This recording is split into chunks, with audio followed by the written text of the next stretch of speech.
Vamos a dar la bienvenida al profesor Amador López Güero.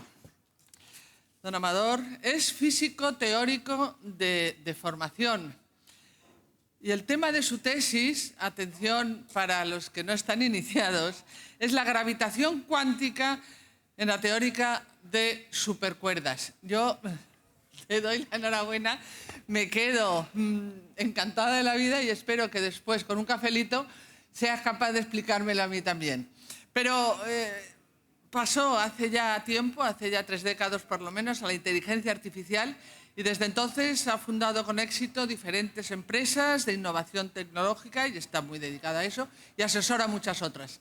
Amador, bienvenido, muchas gracias por estar aquí y tuya es la palabra y el estrado. Aplauso.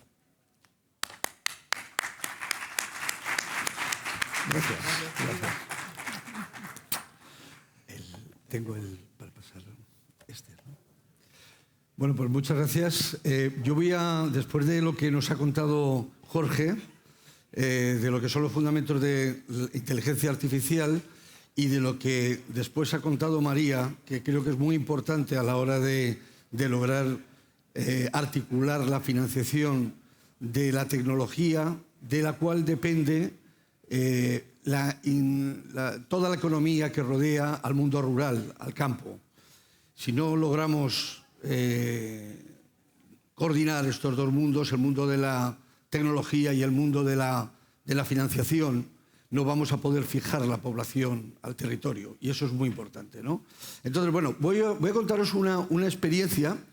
Esto, nosotros hace tiempo montamos agroobserver.com, no es ninguna empresa, es una iniciativa que hicimos para probar y creo que baja un poco al terreno de lo que estaba comentando Jorge, de cómo funciona la inteligencia artificial cuando se aplica a algo concreto. Y entonces, lo más interesante de todo esto es que nos equivocamos en muchas cosas, pero hemos ido mejorando y vamos a ver cómo no es cómo empieza, sino cómo acaba. Bueno, la primera cosa es que antes estábamos comentando de que el dato, ahora mismo estamos rodeados de datos por todos los lados. Inteligencia artificial es una metodología de aprendizaje que no está basado en reglas, sino que está basado en cómo funciona el cerebro humano y que es en base a ejemplos. Nosotros, para distinguir un perro y un gato, no necesitamos que nos describan cómo es la cabeza del perro o del gato o su morfología. Basta con ver, cuando éramos pequeños, un perro o un gato y ya sabíamos lo que era un perro o lo que era un gato. Nuestro cerebro funciona utilizando un sistema, una suerte de redes neuronales que se han llevado a la tecnología con muy buenos beneficios, y eso es lo que se llaman los sistemas predictivos basados en redes neuronales.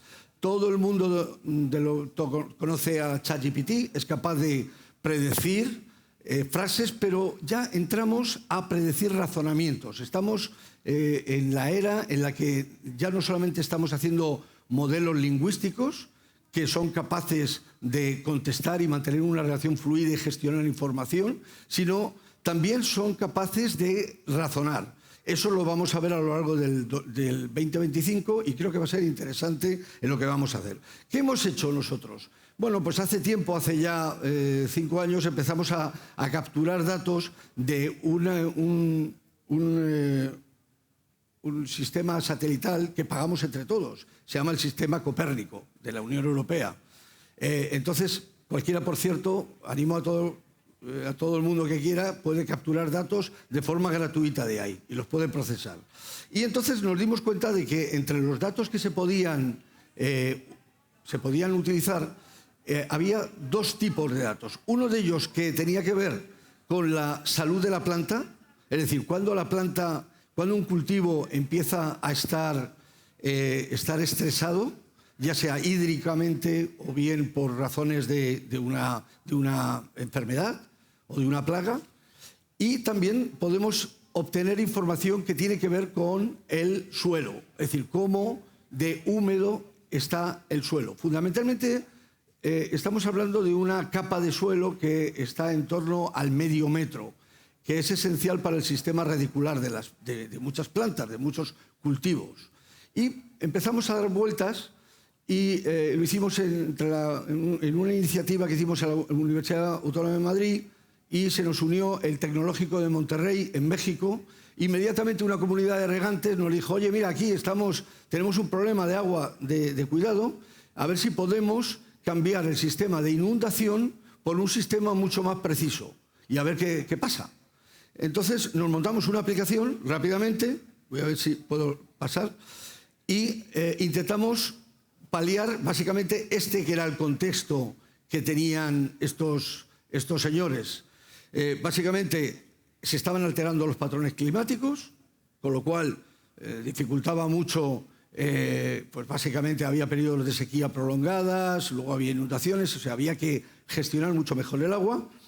Y claro, obviamente ellos nos dijeron que no habían sido capaces de utilizar una transformación digital que era necesario en el sector, y que las autoridades estaban intentando poner en marcha, pero no lograban de alguna manera articular. Con todo ello, además se unía el hecho del relevo generacional, que antes hemos estado hablando. Es decir, había que ilusionar a muchos de los jóvenes que querían irse a las grandes ciudades para que se quedaran en el campo y pudieran seguir básicamente las tareas que estaban teniendo, habían estado realizando sus padres. Bien, pues nosotros intentamos decir, bueno, vamos a empezar a pensar un poco un pequeño paliativo. Aquí he puesto solución, pero vamos a decir paliativo, ¿no? Básicamente, ¿por qué no utilizamos las tecnologías que nos da? Tenemos datos satelitales gratuitos que nos informan, debidamente procesados, de cómo está la salud de la planta, de si está estresada y cómo está la humedad del suelo. ¿En qué se basa todo esto? Pues algo muy sencillo. Cuando un cultivo empieza a estresarse, ya sea por condiciones hídricas o por otro tipo de problemas, empieza a alterar su patrón de reflexión de algo que se llama el near infrared, o sea, es la radiación infrarroja que está emitiendo. Y eso es una manera, y eso se puede capturar desde el espacio. Y se podían hacer básicamente unos mapas como estos que estábamos viendo aquí, donde el terreno presenta zonas que nos está diciendo más estresadas que otras.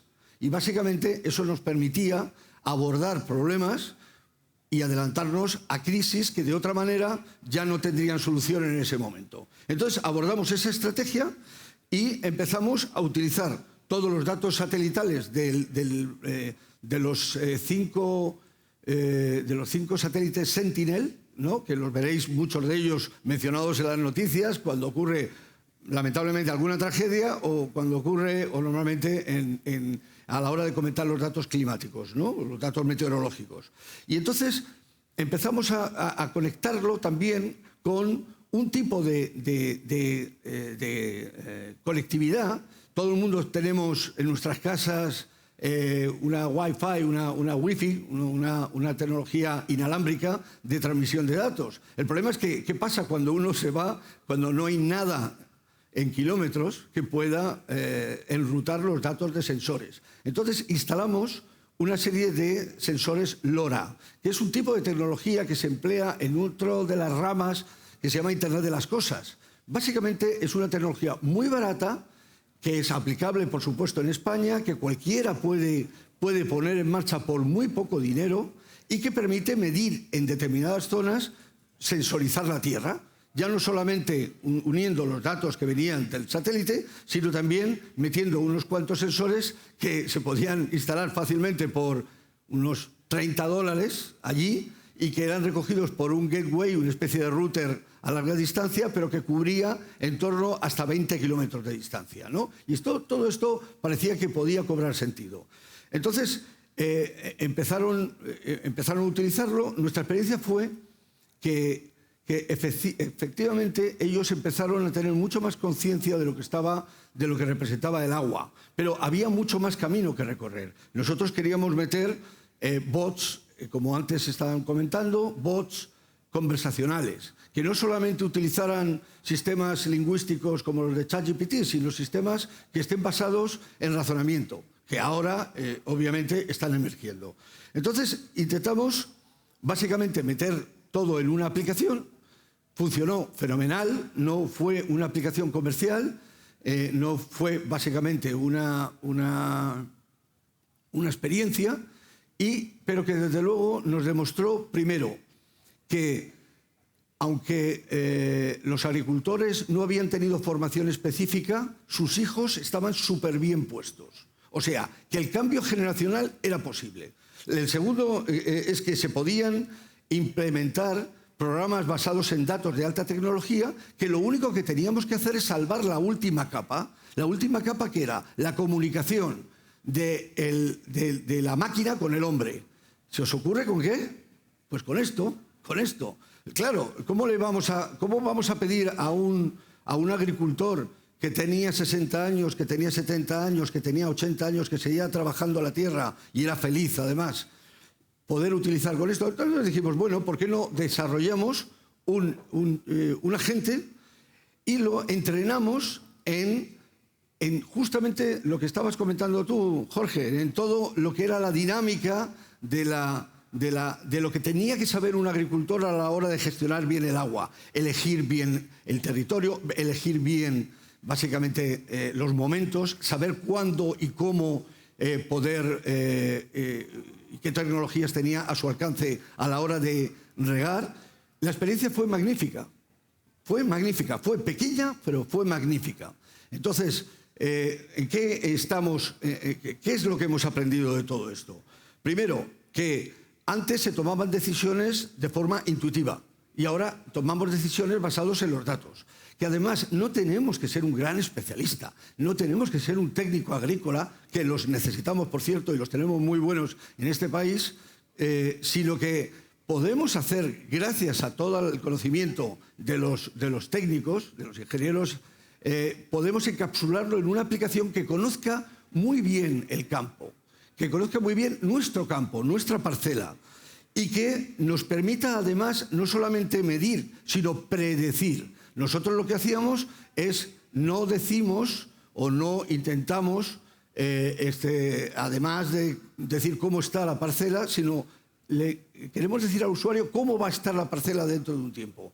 ¿Por qué? Porque unimos predicciones climáticas con predicciones de series temporales que se vienen recogiendo gracias a Sentinel, por cierto. Insisto, que es un recurso público, lo paga la Unión Europea, está ahí para algo, entonces tenemos que empezar a utilizarlo.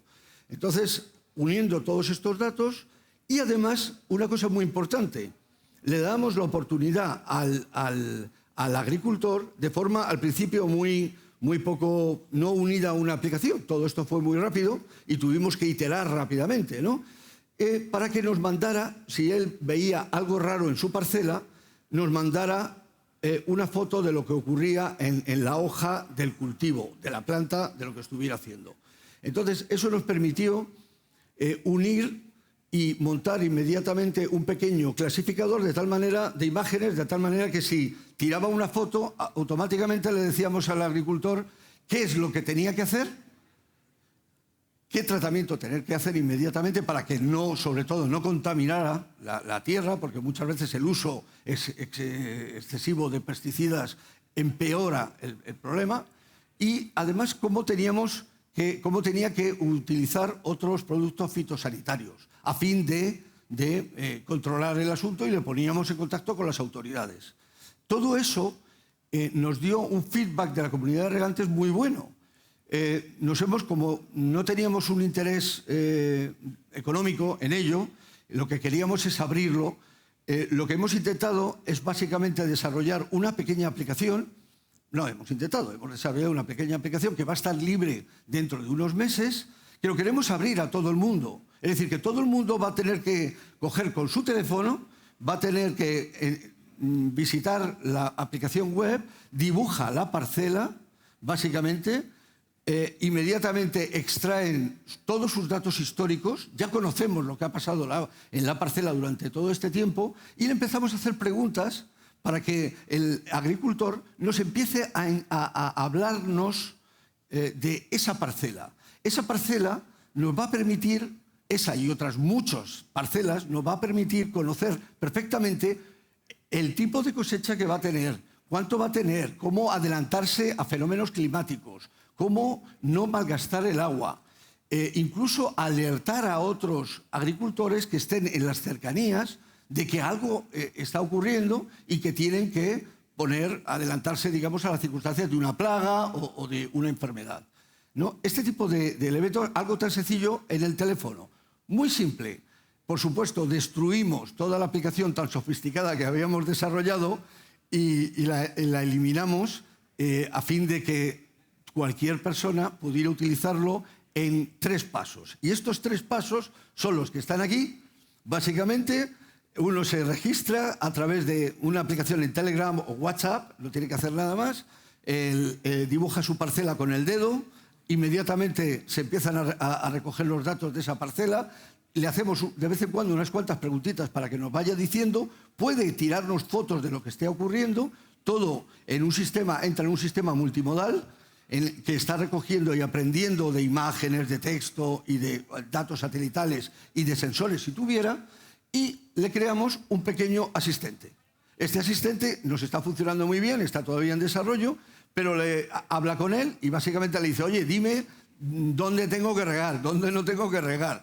Pero lo bueno que tenía la inteligencia generativa, inteligencia artificial generativa, es que nos permite no solamente explicar las cosas, sino también, básicamente, adaptarlas a cualquier lenguaje, adaptarlas a cualquier persona. Ya teníamos ese problema. Es decir, nosotros lo que estamos haciendo es que si el agricultor es de mexicano, no vamos a utilizar términos de Castilla-La Mancha. Vamos a hablar como se habla en Zacatecas, en Puebla, en Monterrey. Es decir, vamos a tropicalizar ese discurso. Si se trata de un técnico, porque nos está diciendo que es un técnico, le vamos a dar información muy, muy técnica y adaptada para que él vaya aprendiendo y va a ser un discurso completamente diferente. Nosotros queremos que esto, yo creo que esto es muy interesante, pueda fijar la población al territorio. Los jóvenes se mueven por un mundo tecnológico. Queremos unir el mundo de la tecnología al mundo que nos da de comer, que ha demostrado que durante la pandemia ha mantenido este país. Y eso es nuestro objetivo. Y lo queremos hacer abriéndolo gratis a todo el mundo. Abriéndolo gratis a todo el mundo. Y obtener todos estos datos, pues ¿para qué? Pues mira, estaba hablando María del mundo de la financiación, pues lo que queremos básicamente es que ya que tenemos estos servicios que cuestan poder computacional, un montón de agua, un montón de energía que mantener, bien, habrá que pagarlos de alguna manera. Entonces, ¿por qué no empezamos a articularlos en términos de estos 4 puntos? Voy a controlar mi cultivo, voy a controlar mi producto, si hago aceites voy a poder mejorar en el producto como tal, voy a controlar mi negocio y voy a planificar la innovación de todo esto, es decir, toda la cadena de valor. Eso es lo que nosotros queremos hacer. Es decir, no queremos ayudar solamente al campo, sino queremos conseguir todos los datos del campo para ofrecerlos a diferentes actores económicos, agentes económicos, que los van a poder para que ejerzan toda una serie de servicios que están en torno a la exportación, al tipo de acceso a créditos, contratación de seguros, diseño de políticas agrarias más adaptadas, porque ya tenemos el dato, conocemos todo. Y además esto es escalable. Nos da lo mismo atender a 100 personas que a 100.000 o a 100 millones. Obviamente se necesitan poder computacional, necesitamos financiar este proyecto y lo vamos a conseguir. Básicamente, me gustaría además volver a incidir en un elemento muy importante. En LinkedIn, una red social profesional, resulta que no hay nadie, si veis, no hay nadie, muy pocas personas están inscritas como agricultores. Y a mí me gustaría, yo que soy nieto de un agricultor en la provincia de Madrid y que me dedicaba a pasar los mejores momentos del año en el verano ayudándole, Básicamente me gustaría, creo que la red social de los agricultores está todavía por crearse. Nuestro objetivo es poderla crear. Y básicamente con esto creo que tenemos ya un plan magnífico y a ver si entre todos lo podemos hacer. Gracias.